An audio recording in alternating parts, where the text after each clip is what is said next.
Hello and welcome back to the channel. My name is Krashy, and today with me is the content cowboy Spragels. Brings the finger guns. I knew it was coming. How you doing, buddy? Good. Yeehaw, my dude. Oh yeah, yeehawing all day. So today we have an interesting discussion, another two-parter, of course. So make sure you're checking out the link in the description and the link in the pinned comment. But on this one, we're going to be talking about unfortunate, poorly balanced, bad Pokemon, however we phrase it.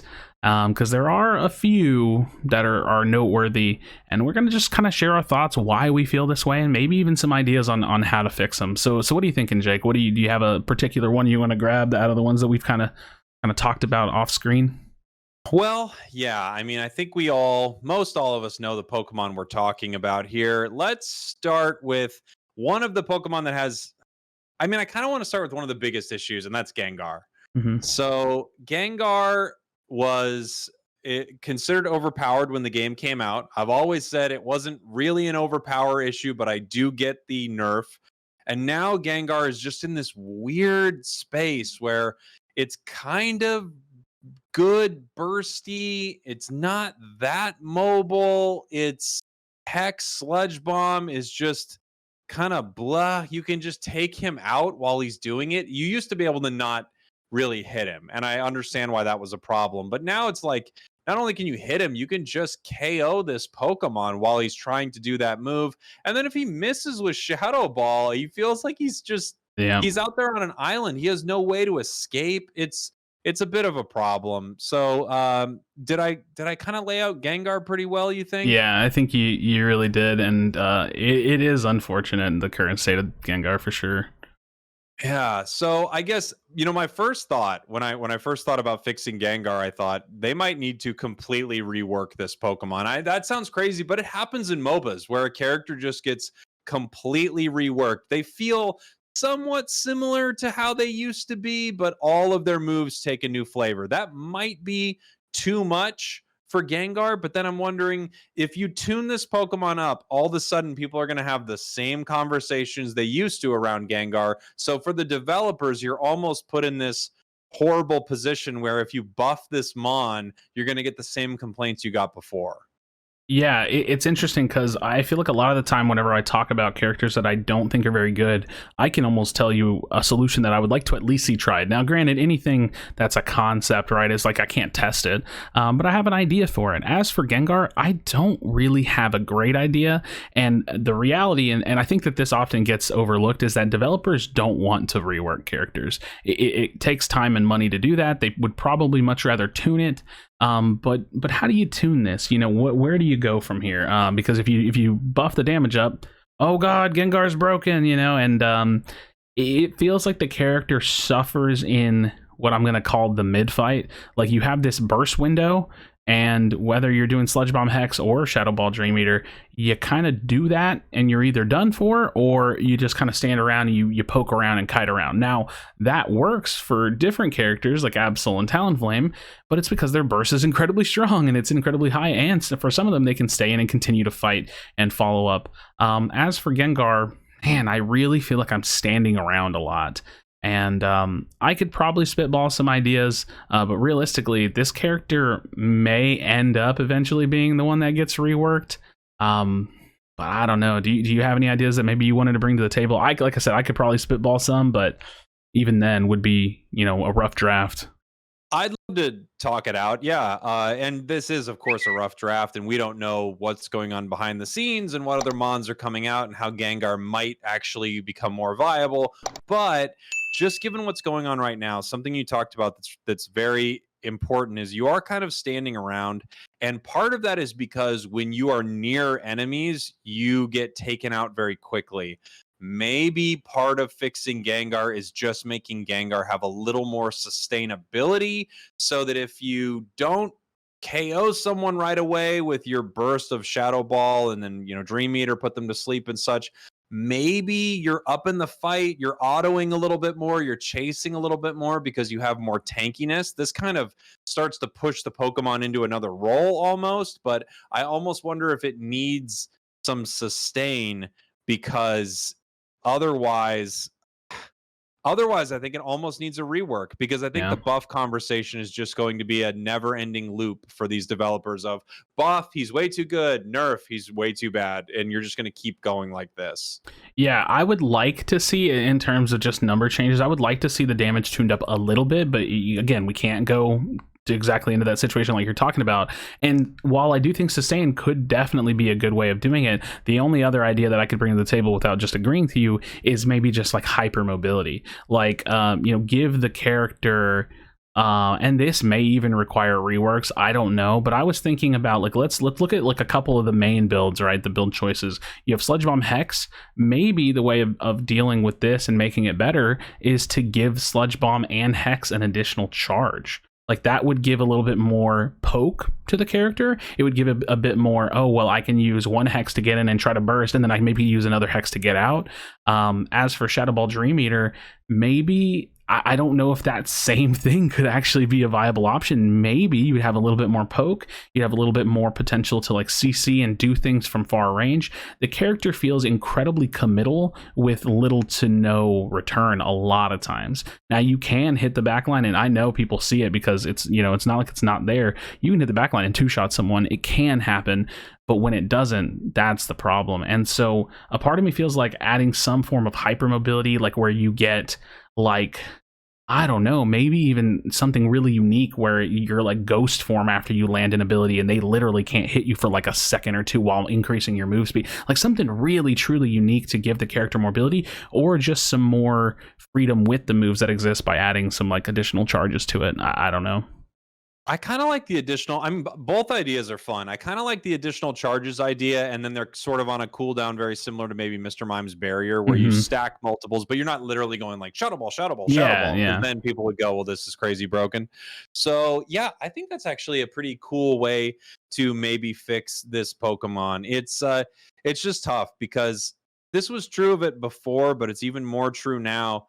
You miss, and you've become, all of a sudden your usefulness drops to probably the least useful Pokemon in the entire game. Yeah. When you miss your ability, and even when you hit, you're not the most useful. So that feels like an unfortunate trade for Gengar. Yeah, it really is. Like I said, it's those pockets of, I don't have anything up right now, let me just watch my whole team get rolled, or I'm standing in there trying to auto attack getting rolled, which is, it's not like his auto attacks do anything. So I definitely would love to see some love for Gengar. I think that as a game developer, Timmy Studios has an interesting position to be in, and I'm excited to see what they come up with, because none of these characters are so under the radar that people don't love them. People want to see Gengar good. People want to see every character good. Yeah. And speaking of characters that people would love to see good, let's segue into Pikachu. What do you think?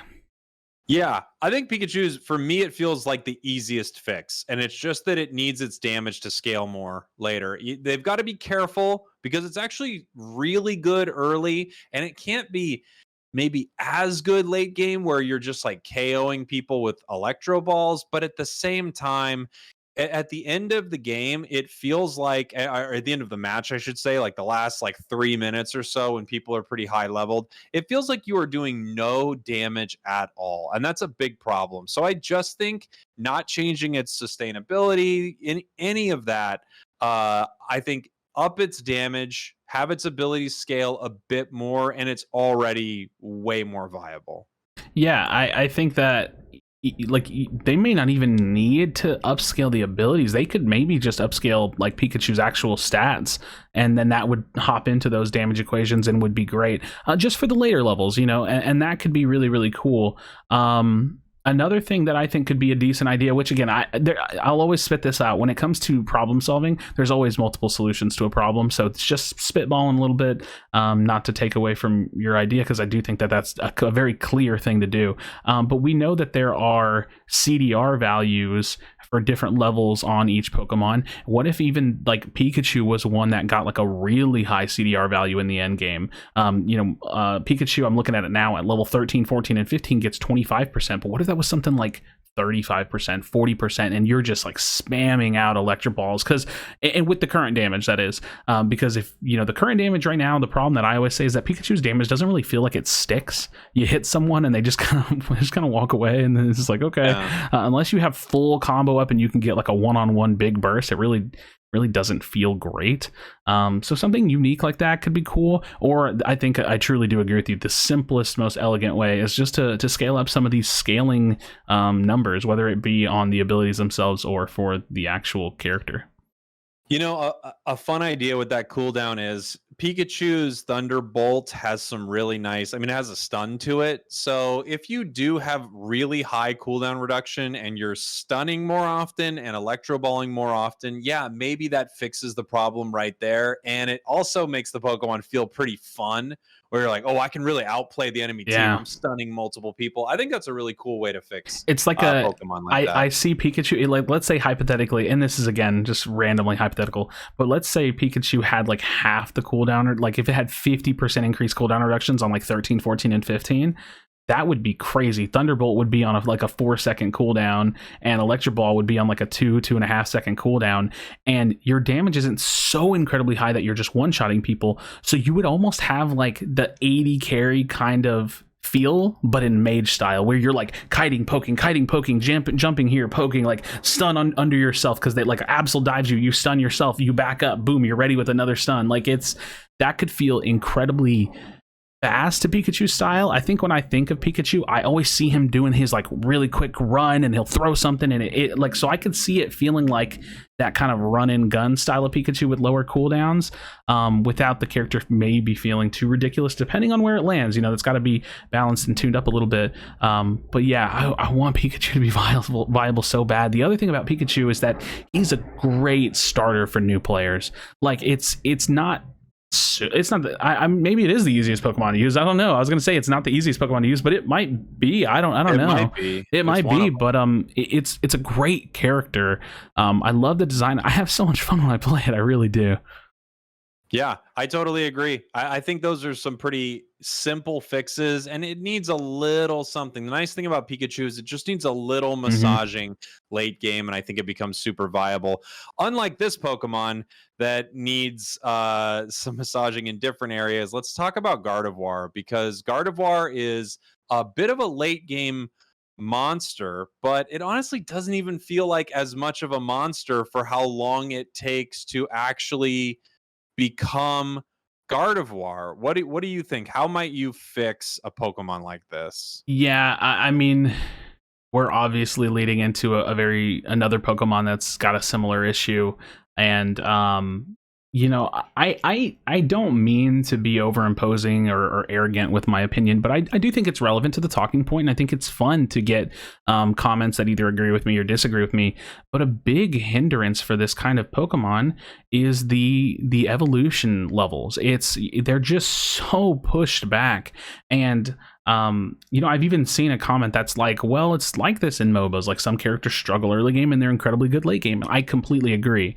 But in other MOBAs, they got like 30, 40 minutes to play with. And that style, I think, can exist in a very light form. But for Gardevoir, getting this character online is just so daunting. And the reason, it's not that the character doesn't have late game application. It absolutely does. But in most cases, why struggle to get there when you could just take something that's very well balanced throughout the rest of the game? Kit design wise, the character's phenomenal. I love playing this character. It's probably in my top 5 for Pokemon to play. But it just struggles so much. It can't lane super well. I said this when we did another video. I don't know which one's coming out where, but it's got like the adverse all-rounder problem where, all-rounders other than Lucario struggle to lane, and Gardevoir also struggles to lane. It's like, is everybody a jungler? I don't know. But it's just definitely unfortunate with the power spiking of this character. Yeah, I think you're exactly right. Of course, I feel like everyone has thought, oh, well, an easy solution, just have it level. Each one of its levels happens one level earlier. That honestly might really, really help it. Another thing, maybe if they want to say, okay, we're going to tune down, as crazy as this sounds, we're going to tune down some of its late game potential, but we're going to vastly tune up its early game potential. So maybe this Pokemon falls more in line with someone like Mamoswine, where Mamoswine is good all the way up until becoming Mamoswine. It feels like good in lane. Maybe Gardevoir's abilities need to slightly change early so that it's still good as it's making its way up to becoming Gardevoir. And then maybe to account for that, they actually tune it back a little bit, just with some of its late game damage and stuff. So now all of a sudden it's a viable laner, and maybe you go, okay, now I can take this Pokemon and put it in any lane. People aren't going to be upset with me, and I'll help through, I don't know, 70% of the game much more than I did before. Yeah, I think the implications of doing something as simplistic as saying, "Oh, let's just tune up her damage early," that's dangerous, because then we might have an S tier Pokemon that's in every game in every lane. So I do think that that's a good way of looking at it. I mean, something as easy as like the early confusion in lane. Like if that just had a bigger damage spike, you could actually secure some of your farm. But when you're like tapping on something and you're just, oh, do I get the last hit? No, I don't get the last hit. Snorlax body tackled it, and I'm the damage dealer. Like it just feels like you can't do anything in the current state. But at the same time, we do have to think about what would happen if we just tuned up the early game a ton now and didn't touch your late game. So I think that's a really grounded way of looking at it. I agree. I do hope that this character gets some love, because as the weaker characters go, of the characters we're talking about today, this one's probably still the best. Yeah, I think you're right. I think so. Yeah, it's weird because Pikachu is actually really strong early, but Gardevoir has more potential because those big key moments later in the game are more important than those early moments. Yeah. I mean, you lose the whole game early, you lose the game, but everyone understands how important of a mechanic Zapdos and that team fight is, and Pikachu is just so useless, and Gardevoir is actually pretty good in some situations for that. Let's talk about someone who's not good ever, which is obviously I'm being a bit extreme, but I feel so bad for this Pokemon. I feel so bad for everyone that likes it. Garchomp is just in such a tough place in this game, man. He can't stick to people. You can just walk away from him. He takes time to ramp up. He has no way to finish off enemies. It's just so tough. Being a Garchomp main, I can't imagine what they're going through right now, Krashy. I mean, send your love out to him, obviously. Yeah, I know exactly. You feel like he's also a character that's in my top 5 of enjoying to play them. I love this character.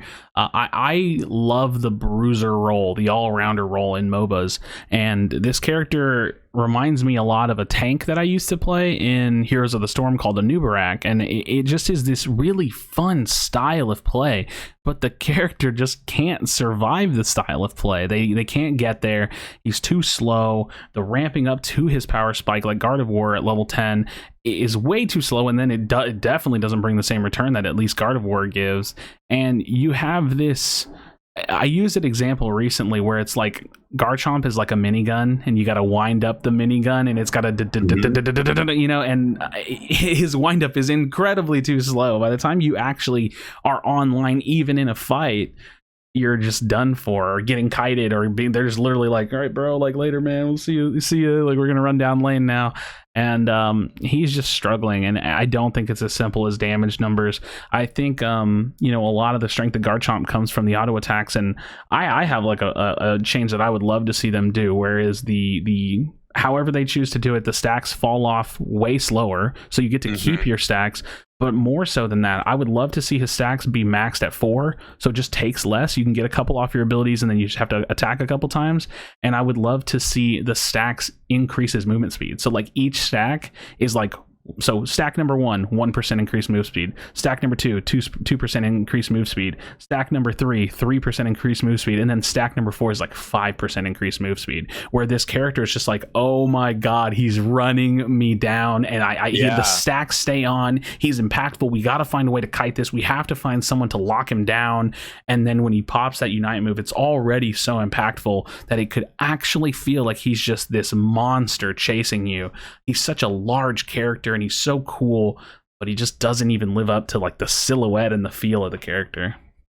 You know, I love a lot of what you're saying, like a lot of your ideas to fix this Pokemon. I think one of the biggest issues is this is a Pokemon where slightly tuning it could all of a sudden make it the most ridiculous thing in the entire game. And similar to how people were throwing their controllers when Gengar was around, all of a sudden it's about Garchomp. Because if you can't get away from Garchomp, all of a sudden Garchomp is brutal for so many mons. You just be like, well, I'm Cramorant, Ninetales, Pikachu, all these squishier Pokemon. You just say, well, if I can't get away, if I don't even have a dash, if I don't have a way to move away from this in a big way, Garchomp will get me every single time. So what a difficult path they have to walk. Like, it just feels like a tightrope, because any little change you make to Garchomp, all of a sudden it's way underpowered, which it kind of is right now, or way overpowered. We're not there, so I would love to see them tune it up, but still, what a hard job to try to balance this Pokemon. Yeah, I still think back to the one thing you told me in one of these videos we did, where you said like the developers, put so much time on something, and then as soon as it goes live, we crush that time instantly. Like, that is so profound to think about. So they could do all the testing and balance checking and QA that they want, and they never know what a player can do. Players will find a way to be ridiculous with these characters, and I say this all the time too. Balance is pursued, not necessarily achieved, and it's just one of those things. They have to try to pursue it. But I would love to see some love for these characters. Adversely, I definitely think some characters need to come down. But the balance of Unite, I'm mostly pleased with it. I think it's a little naive to think that like every single ability, every single combination of abilities will always be balanced. But overall, these Pokemon have a really great feel to them. The kit design feels great, and I love playing them. Yeah, I'm totally with you. It's unfortunate that all of these mons are really cool. The ones we're talking about, we're like, man, I wish they could make these mons a little bit better, because they are all very cool mons that I enjoy playing. I agree with you as well. I think the game is pretty dang good for balance, but there's always going to be a, whoa, what happened here? This thing is way too strong. And this Pokemon's just struggling. So I think all of these Pokemon, with just a little bit of love, could get back into a much more playable place. Yeah, and we'll see. I think that's it's kind of the plight of MOBAs. Like, I think that there's always going to feel that way to some degree. Power creep happens. I mean, new characters. I mean, think about it. If and when we get to the point where there's like 80 to 100 Pokemon in this game, you can't, right? You know what I mean? Yeah. So we go through these different phases and these pockets of time, but I think that kind of wraps up our thoughts on some of the weaker Pokemon. Like I said, definitely go check out the link in the description and in the pinned comments. We'll be having a separate discussion over there. I think you'll enjoy. And Spraggles, thanks for joining as always. I definitely appreciate you. Have any last words? No, thank you so much. I love you. I love your face, man. I love your mustache. I talk about it all the time. That's my new thing. In any case, friends, thank you so much for watching. We definitely do appreciate it. As always, be sure to be kind to one another. Tell someone that you love them, and we'll see you on the next video.